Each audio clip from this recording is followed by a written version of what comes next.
So, chapter 4 is titled Marketing Management, and this chapter really takes the concepts of management from chapter 2 and kind of marries those together with the concepts of marketing from chapter 3. If you look at the end of chapter 3, the last thing that's talked about is the concept of a marketing approach. And so the beginning of chapter 4 kind of picks back up with that and looks at the way that marketing has changed through the years.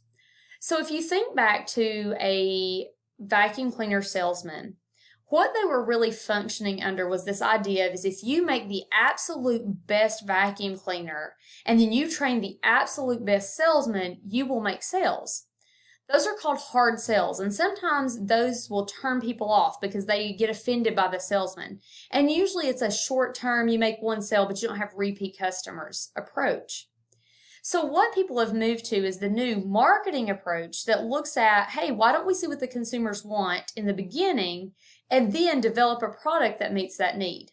And so ideally what we want to do is develop products that make selling unnecessary, things that just kind of sell themselves. I know the text uses Girl Scout cookies as an example, but it's a great example because really, Girl Scouts don't have to do a lot of hard selling. They set up in front of a store and most of us buy those cookies because we've learned those things over time. And so in looking at the functions of management and how they tie in with marketing, we need to remember that the 4 functions of management are planning, organizing, controlling, and directing. And so within the planning function, marketing really asks you to consider what needs of your consumers you're going to fill with your business, how you plan to gain the competitive advantage over people who maybe are already in the business, and how are you going to do these things profitably. Within the organizing function, marketing really helps you to decide what you should do to fulfill consumer needs. It helps you to look at organizing so that you are organized to focus on your consumers. And it also helps put mechanisms in place so that you can reassess consumer needs periodically to make sure that your business remains relevant. Then within the controlling function, you want to make sure that you are looking at the measurements that are available to you and measure your progress towards your marketing goals and look for early warning signs of changes in the market that might directly influence your business. And then the directing function, we said, combines all of these things. So when we look at marketing, in the directing function of management, a manager who has successfully planned, organized, and controlled for the market should have little, I don't want to say little problems, but should have fewer problems in the directing function. And so with marketing, we divide it into 4 P's. People call this the 4 P's of marketing. It includes product, price, place, and promotion.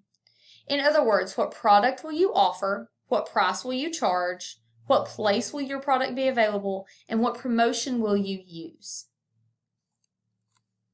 So we want to think about your market potential. There are 2 basic ideas about market potential, and they go hand in hand with the hard selling and the market approach. So mass marketing assumes that everyone has the same need. You just produce this high quality product and you will meet the needs of all consumers. Very much like the hard sell. On the other side, target marketing assumes that consumers have different needs, and so the products that you develop should meet the needs of those specific groups. When you work on your business plan, you look at target markets and who it is that you would specifically target with your product. That doesn't mean that anyone couldn't buy your product, but it means that your product is targeted at a specific person or a specific group of people. And so when we estimate the market potential, we really can do this in one of 3 ways. We can use the macroeconomic approach, which means you take some macroeconomic statistic like gross domestic product or overall sales, and then you determine what portion of that market you could capture. In the population approach, use population statistics, maybe even population statistics just for your county or your area of the county, and then you look at how much of the market based on population you could acquire. Then the last is the consumption approach. And with this, you look at the national consumption and compare that to the consumption of the population of people that you plan to be marketing to. There's more information on this beginning on page 69 of your text and how to estimate these market potentials. But really what you want to do is look at what is the big picture and then start bringing that down into focus with your specific company.